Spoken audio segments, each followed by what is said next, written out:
I'm going to talk about pines. Scientific name for the pine genus is Pinus. Similar to the oaks in the hardwood group, pines are the most diverse and widespread genus of conifer in North America. So there's many species. I'm going to cover 6 that are common in Oregon, but there's actually another 2 that you can find if you go to the high mountains. There's just a lot of diversity. Characteristics that they share in common: they have acicular needles, which, if you remember, that means truly needle-like. They are not flattened and they taper to a sharp point. They are held in small bundles called fascicles. This one here, this Ponderosa pine, has a fascicle of 3 needles. And in the yellow or hard pines, which Ponderosa pine is part of that subgroup, there's a sheath around the fascicle. They have male and female cones. The male cones, which I've got here for the Ponderosa, they have a sort of a papery texture. They're often brightly colored when they first emerge, and then they shed their pollen and they fall to the ground. And then I'll be showing you the different characteristics of the female seed cones, which is a great way to tell the different pines apart. As a group, though, they're drought tolerant, fire tolerant. They are often pioneer species. They're tough. They're really a tough group of conifers. So depending on the number of needles per fascicle, you can distinguish between 2 subgroups in the pine genus. There are the hard pines, also called yellow pines because they have yellow wood. And then there's the soft pines that are also called white pines. Lighter colored wood, generally a higher quality wood too than the yellow pines. In the hard or yellow pine group, you're going to have needles in fascicles of 2 or 3 needles. We have 3 here. In the soft pine group, white pine group, there are, I don't know if I can tease that right, 5 needles per fascicle. So just counting the number of needles, that's an easy way to do it. Another way to do it is that the hard pines typically have armed seed cones, so the apophysis of the cone, this outer part of the scale, it will be armed with a prickle or a knob. That's common in the hard pines. And in the soft pines, they're soft for a reason. They're usually unarmed. There's exceptions to this, but in general, what looks sort of like a knob here is actually just resin. There's nothing sharp here. So those are 2 ways to tell those 2 groups apart. And it's the start for trying to tease apart all these different species. First, you want to figure out which subgroup does it belong to, and then you work it down to species from there. Probably the easiest pine to learn is this one, the Lodgepole Pine, Pinus contorta. And the reason why is it's the only one that's native to Oregon that only has 2 needles per fascicle. The needles are short, typically only 1 to 3 inches in length, and they kind of cover the branch in a way that makes it look like a bottle brush. You can look at it if you want. Yeah, got one right over here.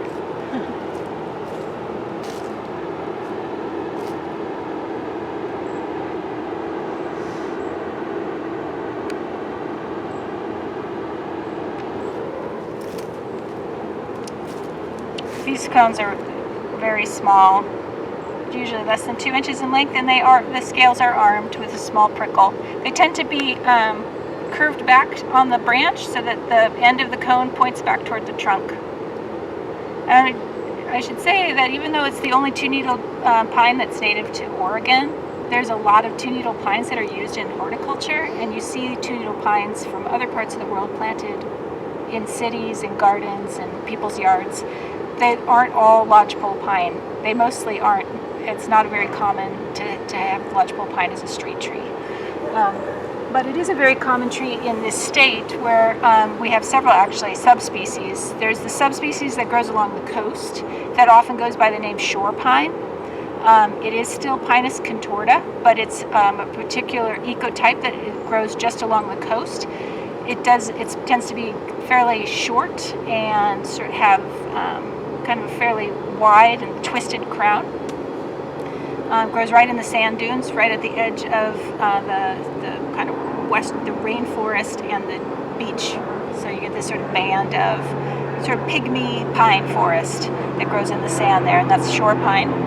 This tree over here that you just saw is your typical lodgepole pine. That's what you'd find in the mountains. So it has a really wide elevational range. It can be found from middle to very high elevations, usually in pure stands and dense stands that emerged after fire. It's aggressive invader after fire, and in some populations, say even the Rocky Mountains, there's some that have serotoninous cones. What that means is that the cones stay sealed shut until they're heated by fire, and then they release the seeds. But even when they don't have that characteristic, it's usually seeing a stand of of lodgepole pine is a pretty good sign that there was a fire in that area. So they blanket the ground. You get this thick stand of fairly small trees, usually less than 100 feet tall, and they're really close together, and they start competing, and some start dying, and so you get just this a dog-haired thicket of trees. The name lodgepole pine, though, it's very straight little tree, and it's useful for making teepees or even log homes. They'll harvest it for that sometimes as well. Incredibly tolerant tree, often growing where other trees can't, like the sand dunes, frost pockets, volcanic ash, things that other trees just can't tolerate. You'll find pure stands of lodgepole pine there as well. So it's the only one with the 2 needles per fascicle, so that's the easy one. The other members of the hard pine group in the state all have 3 needles per fascicle, and the most common one is the one that's right behind me. And really, this is the most common pine in western North America. It's got range from Canada all the way down to Mexico, and throughout all the western states. This is Ponderosa pine, Pinus ponderosa, scientific name. It has very long needles, 5 to 10 inches in length, in fascicles of 3. So we look down here, see these long needles in 3s. The other thing about it, if you look at a ponderosa pine from a distance, is the needles tend to be clustered on the ends of the branches, sort of like pom-poms that you're cheering for a sports team or something. And these sort of prickly twigs where the sheath from the fascicles is still partly on there, and it sort of gives it sort of a scaly or twiggy kind of texture to it. The cones have a conical shape, so they're wider at the base, narrower at the top, and they are armed with a straight prickle, fairly sharp. They'll get you. They'll even stick into your clothes sometimes. Sometimes people remember this tree because it's by calling it prickly ponderosa, because of these prickles on the apophysis. The cones, though, are fairly small. You can see bigger than the lodgepole pine, but 3 inches or less, sort of in that range. Okay, sort of conical to egg shape. Another good characteristic for ponderosa pine is the bark, which has often kind of on a mature tree, it often gets an orange color. Sometimes they're called pumpkins, those old trees, because they can look very orange, but they can also go toward yellow, and then they have black fissures in between the plates of these scale-like bark. And if you look close, this bark will actually peel off like jigsaw puzzle pieces, almost like somebody used a scroll saw, made little jigsaw puzzle pieces. And the bark smells like turpentine. It's another way people can identify. Really common tree, second only to Douglas fir in terms of the amount of timber volume in the West. So there's commercial portions of stands of ponderosa pine in every single state west of the Rockies, and it grows in this sort of transition zone, they call it. In the lower elevations you have junipers and sagebrush grasslands, and then as you approach some of these western mountains, you climb an elevation and you come to a band of ponderosa pine.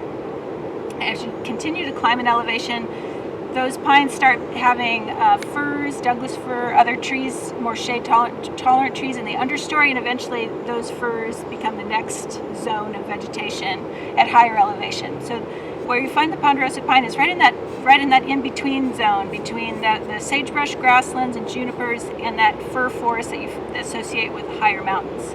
And you'll find it on all sides of these western mountains. It's really common. It's a very fire-adapted tree, different though than the lodgepole pine. The lodgepole pine takes advantage of seeding in after a fire, but it does not survive fire. It's consumed by fire and dies. Ponderosa pine develops a thick bark, you can see how thick that bark is, that insulates the tree from fire, and it often drops its lower limbs as it grows so that fire cannot climb the lower branches into the canopy. And the way it holds its needles protects, you can even see this, there's the bud is in the center of this, and the needles wrap around it to help protect that bud from fire damage as well. So with fire suppression, some of these Ponderosa pine stands have become quite dense and have an increasing proportion of shade-tolerant trees in the understory that create ladder fuels, and it's a big issue. The relationship between fire, introducing fire again into these systems so that they stay Ponderosa pine stands, which is valuable because so many birds in particular love Ponderosa pines. There's another tree though that looks almost identical to Ponderosa pine, and that's Jeffrey pine.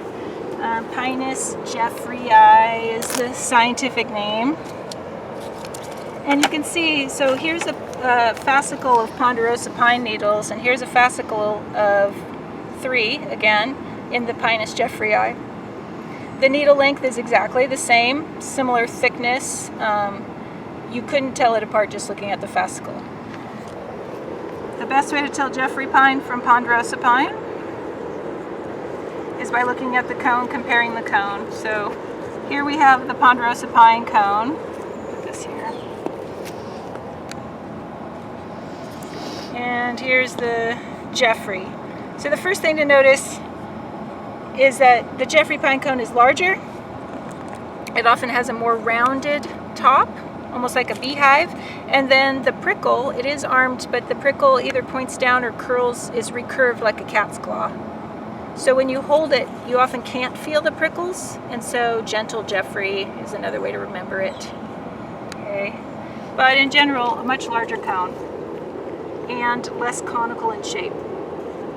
See? But there's overlap. The sizes overlap, and the prickles I was just discussing with Rachel. It's not always that easy. Another way, though, to tell is just knowing where you are, because the range for Jeffrey pine is much smaller than Ponderosa pine. Jeffrey pine only grows, it's common in the Sierra Nevada of California, and then we have a substantial amount of it in the kind of Klamath-Siskiyou region, where it's often associated with serpentine soils. It's very tolerant of that. Not many trees can grow in that kind of soil, and the Jeffrey pine can, so you tend to find it there.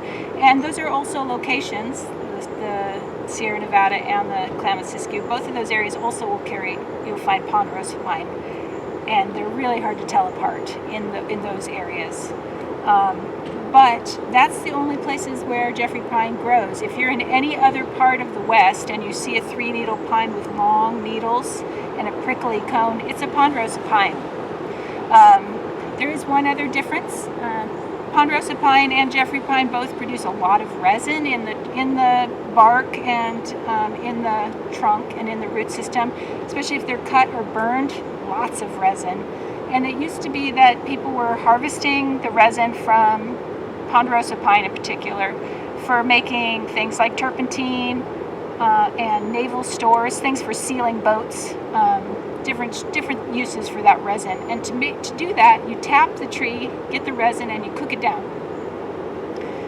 You can do that with Ponderosa pine, but if you try to tap the resin and cook down the resin of a Jeffrey pine, it's explosive. It will explode. And so that's a pretty big difference. And from a genetic perspective, that's a pretty big difference, because it suggests an entirely different chemical is in that resin than in the Ponderosa pine. I don't suggest that as a way to tell them apart on your own, but it is a difference between those two trees. There's one other hard pine that I'd like you to know, and that is the knob cone pine. Pinus attenuata is the scientific name. And if you look here, you can see that here's a fascicle from a Pinus attenuata, the knob cone pine. If I can get these apart. Come on. There we go. 3 needles. So you're not going to confuse it with Pinus contorta, but you also see that compared in length, it's only about half the length of the Ponderosa pine or Jeffrey pine. So shorter, and they're thinner. They're not as thick. But 3 needles. You could still be not sure, that maybe, but all you have to do is look at the cone.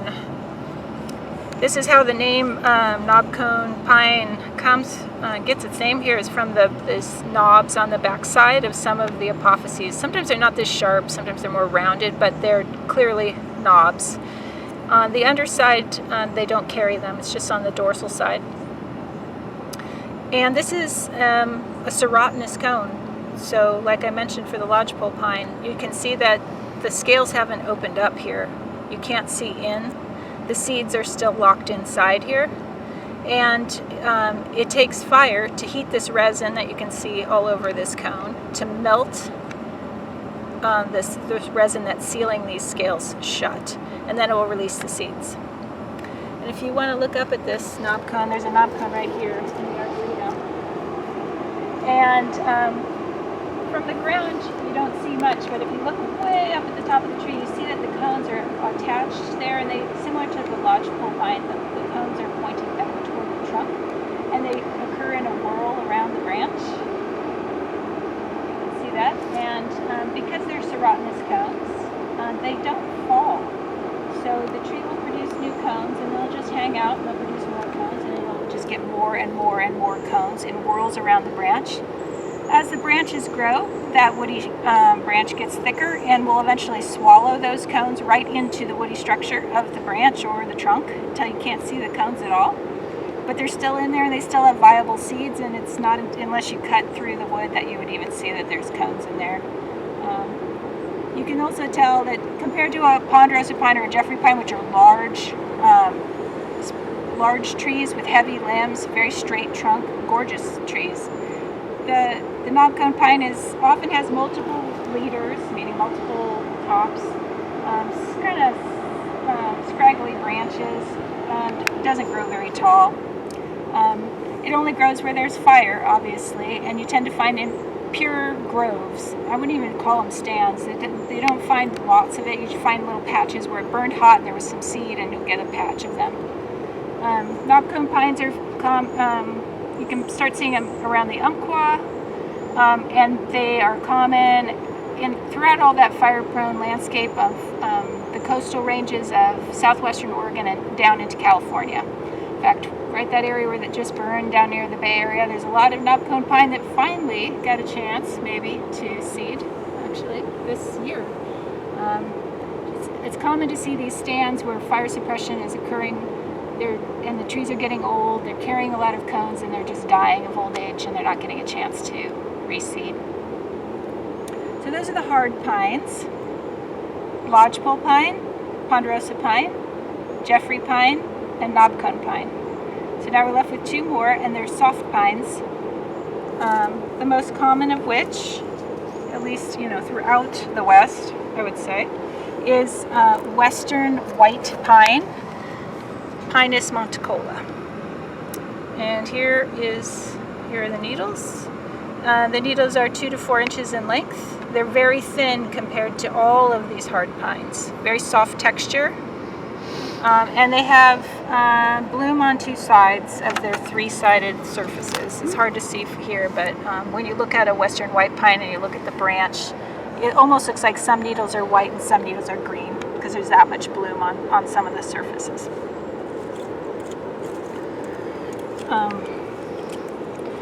The cones are cylindrical in shape. Sometimes they have a little bit of a banana-like curve to them.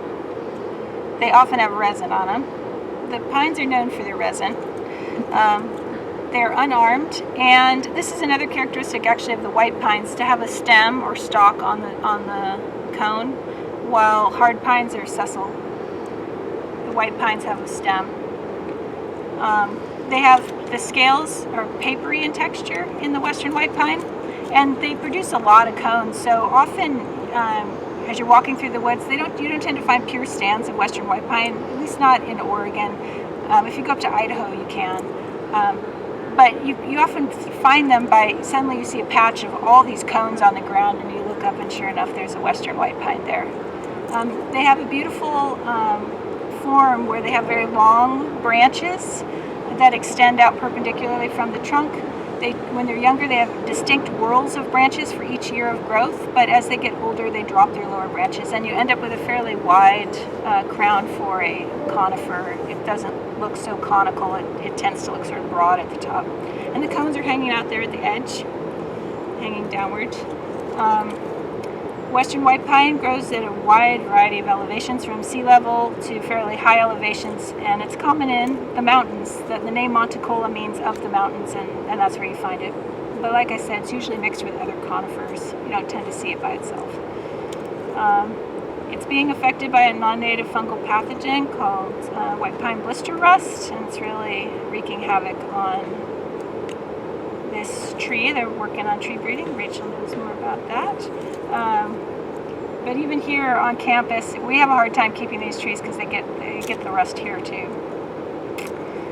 I should also say western white pine is really high quality wood.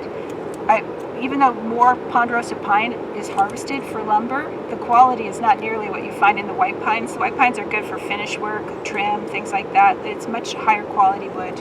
But they're both valuable trees. The final white pine, I don't have a fascicle, but it looks pretty much almost exactly like the western white pine, and that's for sugar pine, Pinus lambertiana. So sugar pine has 5 needles per fascicle, and they're 2 to 4 inches in length. They don't have quite as much bloom on the needles, so you don't get quite that white-green look, but other than that, it's hard to tell. The easiest way to tell a sugar pine is it's a taller tree than western white pine, broader, drops its limbs, so very much it's almost an umbrella shape to the crown, and these cones are crazy. Biggest, longest cone of any pine in the world. So they're often over a foot, but they can be up to 2 feet in length. They have very pronounced long stems on them. They're unarmed, but they're woody in texture. So in the western white pine, they were papery. Here it's woody. And they're just humongous. So if you come across a tree and you see anything like this, and you can see them from a distance because they're hanging from the ends of the branches in big banana-like bunches, hard to miss it. Except for when you're walking through the forest, they're easier to see along a ridge where you can see the shape of the crown and you can see the cones. But when you're in the forest, you have to see the cone on the ground and then look around and try to find the bark and try to figure out which tree it is. I should have mentioned that western white pine, the bark is gray and is fissured both horizontally and vertically. So it's sort of broken into squares, almost like alligator skin. But in the sugar pine, you get more of a scaly bark that's more similar to, say, Ponderosa pine or some of these other pines. They drop their lower limbs, really wide branches, and they grow in fire-prone landscapes. They need fire to regenerate. You find them along the ridges throughout the southern Oregon Cascades, but they become much more abundant as you go south. And they're also found in the Klamath-Siskiyou region and then down through the Sierra Nevada. Gorgeous tree. And the name sugar pine, I should mention really quickly, is for the resin, which has a sugary taste. So if you pick off the resin off the bark, settlers used it to sweeten their coffee. Native people chewed on it, because it tastes good. I personally have never tried it because it reportedly has a laxative effect. But one of these days, but that's how the name sugar pine. And the other thing about them is they have big seeds. that were harvested for food, and the animals love them too, which makes them fairly dangerous because this tree can grow over 150 feet tall, and these cones can weigh several pounds. And so the squirrels will go out to the end of the branch and gnaw on these little stems, and then they'll drop like bombs. And so you just got to be careful at certain times of the year when they're falling.